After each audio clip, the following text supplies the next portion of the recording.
Sectors में निवेश पर सटीक साबित हुई भविष्यवाणी।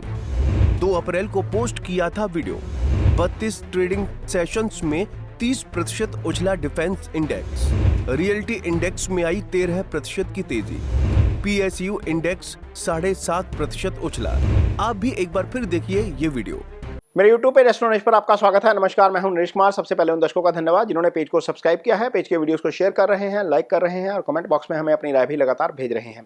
दोस्तों, आज के वीडियो में बात करेंगे स्टॉक मार्केट की। स्टॉक मार्केट में आपको कौन से सेक्टर से पैसा बन सकता है और इसका विश्लेषण करेंगे हम एस्ट्रो साइकिल के आधार पर। बहुत सारे लोग मार्केट में इन्वेस्ट करते हैं, बहुत सारे एस्ट्रोलॉजी में बिलीव करते हैं, बहुत सारे बिलीव नहीं करते। लेकिन जो जेपी मॉर्गन हैं, जो बहुत बड़े निवेशक हैं, उनका जो एक फेमस कोट है वो कहते हैं, millionaires don't use astrology, billionaires do. यानी कि जो अरबपति हैं वो एस्ट्रोलॉजी की मदद लेते हैं, जो छोटे निवेशक हैं वो नहीं लेते। तो क्या वाकई में हम इसको इस्तेमाल करके मार्केट से पैसा कमा सकते हैं? तो बिल्कुल कमा सकते हैं। यहाँ पर आपको थोड़ा सा एक छोटा सा रेफरेंस देना चाहूँगा, पिछला रेफरेंस, क्योंकि हम पास्ट रेफरेंस से ही बात करेंगे, स्टार्स का पास्ट रेफरेंस, और आगे स्टार्स की कैलकुलेशन के आधार पर एस्ट्रो साइकिल में क्या स्थितियाँ बन रही हैं, कौन से सेक्टर बाजार में चलने चाहिए, उसका विश्लेषण करेंगे। तो जब पिछली बार सैटर्न का ट्रांजिट हुआ था तो ये लगभग 29 अप्रैल 2022 के आसपास का समय था। उस समय से लेकर आप 29 मार्च 2025 तक के निफ्टी के इंडेक्सेस की परफॉर्मेंस देखिएगा। उसका मैं एक लिंक वीडियो के नीचे शेयर करूंगा। निफ्टी का जो मार्केट इंडेक्स है उसकी हिस्टोरिकल परफॉर्मेंस जानने के लिए निफ्टी की एक अलग वेबसाइट है, एनएससी इंडिसेस करके। वो आप सर्च करेंगे तो आपको पता लग जाएगा गूगल में, वैसे मैं लिंक भी शेयर कर दूंगा। तो जब वहाँ पर जाकर आप परफॉर्मेंस देखेंगे, जो सैटर्न का अभी ट्रांजिट पूरा हुआ है कुंभ राशि में, मैंने पिछले एक ट्रांजिट का ही उसमें लेखा जोखा देखा है। तो जब हम उसको देखते हैं, हम उसका विश्लेषण करते हैं, तो पता लगता है कि जो रियल्टी सेक्टर था उसने आउट परफॉर्म कर दिया। निफ्टी का रियल्टी सेक्टर निफ्टी के बजाय ज़्यादा आउट परफॉर्म कर गया। मेटल ज़्यादा आउट परफॉर्म कर गए, इंफ्रास्ट्रक्चर ज़्यादा आउट परफॉर्म कर गया। ऐसा क्यों हुआ? क्योंकि शनि अपनी मूल त्रिकोण राशि कुंभ में ही थे। तो बाजार को वैसे तो बहुत सारे फैक्टर जो है वो उसमें काम करते हैं एस्ट्रोलॉजिकली भी, लेकिन जो मेजर प्लैनेट्स हैं, Jupiter, Saturn, Rahu and Ketu, ये 4 प्लैनेट ऐसे हैं जिनका प्रभाव लंबे समय तक रहता है। राहु केतु 1.5 साल तक रहते हैं, शनि 2.5 साल तक रहते हैं और जुपिटर साल तक रहते हैं। आप इमेजिन करिए, आपको पता लग जाए कि ये सेक्टर चलने वाला है अगले 2-2.5 साल में। आपने पैसा एफडी में लगाया या आपने पैसा कहीं और लगाया, तो यहाँ पर आपका इस सेक्टर में पैसा ज़्यादा बढ़ सकता है।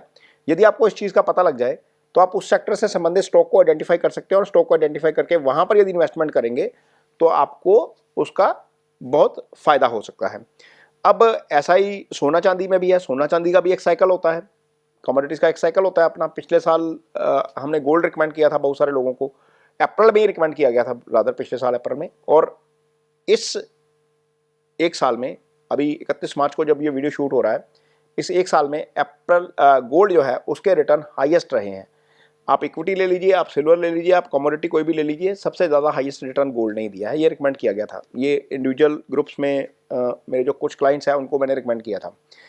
तो अब इस साल में क्या चल सकता है, इस 2.5 साल में क्या चल सकता है, खासतौर पर इस 1 साल में क्या चल सकता है? तो 3 या 4 फैक्टर ऐसे हैं जिसको आधार बनाकर हम इसकी कैलकुलेशन करेंगे।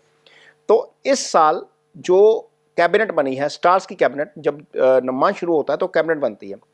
उसमें किंग भी सूर्य है, मंत्री भी सूर्य है, और मेघेश, ये मेघेश वो प्लैनेट होता है जो रिस्पॉन्सिबल है वर्षा के लिए।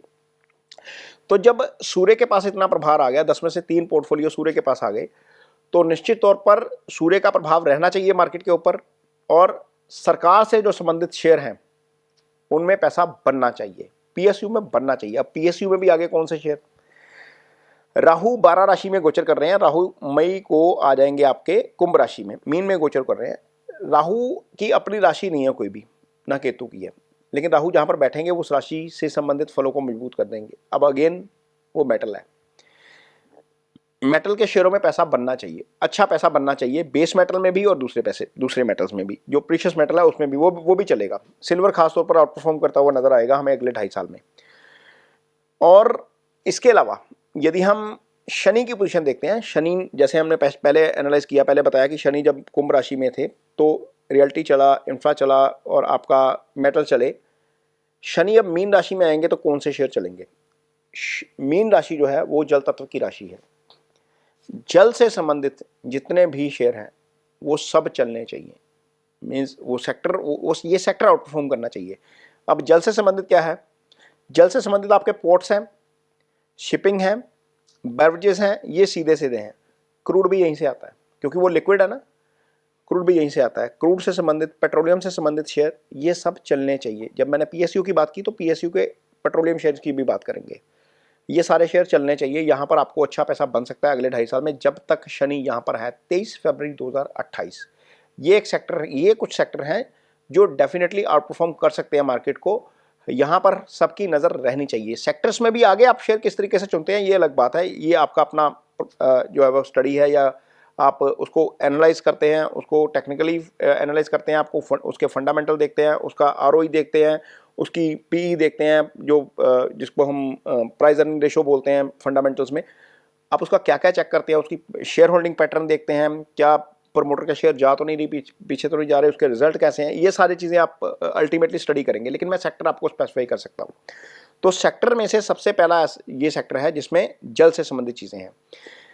जो कुंभ राशि है, मीन राशि है, वो गुरु की राशि है। गुरु जो है वो धर्म से संबंधित चीज़ों का कारक है, तो धार्मिक टूरिज्म जो है वो बढ़ेगा। तो अल्टीमेटली किसको फायदा होगा? टूरिज्म सेक्टर की जितनी कंपनियां हैं, ये एक सेक्टर है जो ग्रो करना चाहिए अगले 2.5 साल में।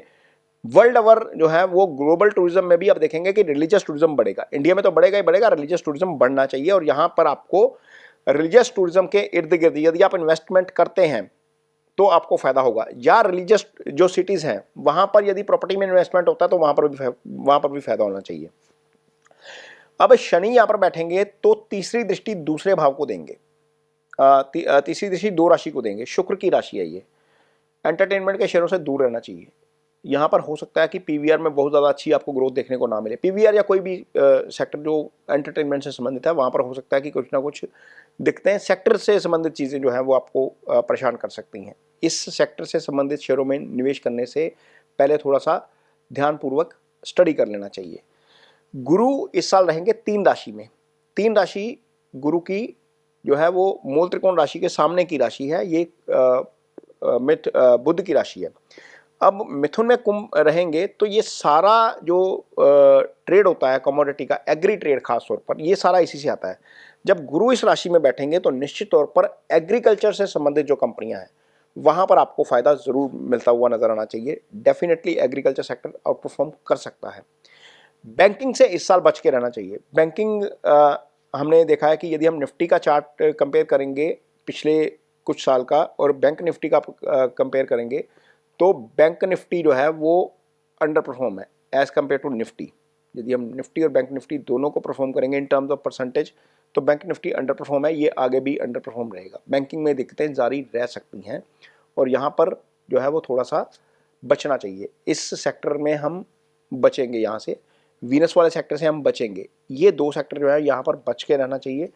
अदरवाइज हम पीएसयू में पैसा लगा सकते हैं, मेटल्स में पैसा लगा सकते हैं। डिफेंस इस साल बहुत अच्छा चलेगा क्योंकि जो प्लैनेटरी सिचुएशन बन रही है उससे ग्लोबल टेंशन बनेगी ही बनेगी। शनि कुंभ राशि में, मीन राशि में जैसे ही 15 डिग्री को क्रॉस करेंगे ग्लोबली चीज़ें बहुत ज़्यादा डिस्टर्ब होने वाली हो जाएंगी। जैसे ये ग्लोबली चीज़ें डिस्टर्ब होंगी तो डिफेंस के एक्सपेंस, जैसे हमने देखा है कि ऑलरेडी यूरोप ने अपना डिफेंस एक्सपेंस बढ़ाया है, चाइना अपना डिफेंस एक्सपेंस बढ़ा रहा है, सारी कंट्रीज अपना डिफेंस एक्सपेंस बढ़ा रही हैं। तो निश्चित तौर पर इसका असर किस पे नजर आएगा?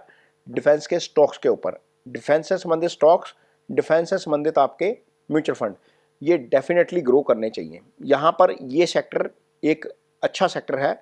इंफ्रा अभी भी जारी रहेगा अच्छा परफॉर्म करना, रियल्टी अभी भी जारी रहेगा अच्छा परफॉर्म करना, आपका शिपिंग एंड पोर्ट अच्छा रहेगा, आपका बेवरेजेस अच्छा रहेगा, आपका डिफेंस अच्छा रहेगा, एग्री अच्छा रह सकता है। तो ये ऐसे सारे सेक्टर हैं जिनको यदि हम एस्ट्रोलॉजिकली वो करते हैं, कैलकुलेशन करते हैं इनकी, शनि की जहाँ जहाँ दृष्टि रहेगी वहाँ वहाँ थोड़ी सी डिस्टर्बेंस जरूर हो सकती है। क्योंकि शनि और गुरु दोनों केंद्र में रहेंगे, 12 राशि में एक रहेंगे, 3 में एक रहेंगे, तो शनि की एक दृष्टि को तो गुरु न्यूट्रलाइज कर देंगे। शनि जब 12 में बैठेंगे तो 10वीं दृष्टि से 9 राशि को देखेंगे, यानी कि आपकी धनु राशि को देखेंगे। उधर गुरु 3 राशि पर बैठे हैं, वो सीधी दृष्टि जो है वो सामने जा रही है। तो धनु राशि से संबंधित जो चीज़ें हैं वो ग्रो करनी चाहिए, क्योंकि एक जो है वो मेलेफिक प्लैनेट है, एक बेनेफिक प्लैनेट है, ये राशि एक्टिव हो गई है। तो धनु राशि का सिंबल क्या है? वो एरो वाला। तो एरो से संबंधित हम सारा डिफेंस लेके चलते हैं। तो डिफेंस इसलिए आपका मजबूत रहना चाहिए इस जो है वो साल में। ये एक साल अगला जो है वो डिफेंस, पीएसयू, मेटल्स, आपके रियल्टी और ये जो सारे सेक्टर मैंने आपको पहले बताए हैं, इनमें निवेश करेंगे तो निश्चित तौर पर आपको फ़ायदा होना चाहिए। और इसके अलावा यदि हम देखते हैं कि मार्केट में निवेश का टाइमिंग क्या है, तो टाइमिंग इस समय जो मार्केट की स्थिति चल रही है वो बहुत ज़्यादा रोज़ी पिक्चर नहीं दिखा रही। हाँ, इतना ज़रूर है कि अप्रैल का महीना मार्केट के लिए ठीक रहना चाहिए। हो सकता है स्टार्टिंग में कुछ ना कुछ डिप आए, लेकिन हम मार्केट में अप्रैल का महीना मार्केट के लिए अच्छा रहना चाहिए। यहाँ से जब अगली करेक्शन आएगी, जो करेक्शन एस्ट्रो चार्ट के ऊपर, एस्ट्रो साइकिल के ऊपर नज़र आ रही है, वो 16 सितंबर से नज़र आ रही है। पिछली करेक्शन हमने देखी थी 26 सितंबर के बाद। 26 सितंबर से लेकर जो प्लैनेटरी पोजीशन पिछले साल बनी है मार्च महीने तक, मार्च के शुरुआती हफ्ते तक, वही सेम प्लैनेटरी पोजीशन 16 सितंबर से लेकर 16 फरवरी के बीच में नज़र आ रही है। हम हर महीने आएंगे एस्ट्रो साइकिल के साथ कि कौन सा महीना मार्केट के लिए अच्छा रहने वाला है, डेट्स के साथ आएंगे, सबको बताएंगे ताकि सबको फ़ायदा हो। लेकिन ये 6 महीने मोटे तौर पर मार्केट के लिए अच्छे नहीं हैं। यहाँ पर यदि आप फंड थोड़ा सा एक्यूमुलेट करके रखते हैं तो आपको निवेश का मौका निचले स्तरों पर मिल सकता है। ये चीज़ आप थोड़ा सा ध्यान में रखिएगा। ये 16 सितंबर से क्यों अच्छे नहीं हैं, इसके ऊपर एक डिटेल वीडियो और आएगा, वो आपकी आंखें खोलने वाला वीडियो होगा, उस वीडियो को भी जरूर देखिएगा। फिलहाल तो हमने सेक्टर्स की बात की है, यहाँ पर निश्चित तौर पर पैसा बनता हुआ नजर आ रहा है। फंडामेंटल्स देख लीजिएगा, टेक्निकल देख लीजिएगा, ये चीज़ें एस्ट्रो साइकिल में भी साथ नजर आ रही हैं। तो जब फंडामेंटल टेक्निकल के साथ एस्ट्रो साइकिल भी मिल जाता है तो निश्चित तौर पर आपके लिए वो एक की फैक्टर हो जाता है और आपको उससे बहुत फ़ायदा होता है। कोशिश की है हमने इसको समझाने की इस साल की क्या कौन से सेक्टर अच्छे रहेंगे। बाकी आप किस तरह के वीडियो इस स्टॉक मार्केट के ऊपर देखना चाहते हैं, कमेंट बॉक्स में अपनी राय ज़रूर दीजिए। हम उसी प्रकार के वीडियो स्टॉक मार्केट के ऊपर भी लगातार लेकर आएंगे। इसके साथ ही मुझे दीजिए इजाज़त। नमस्कार।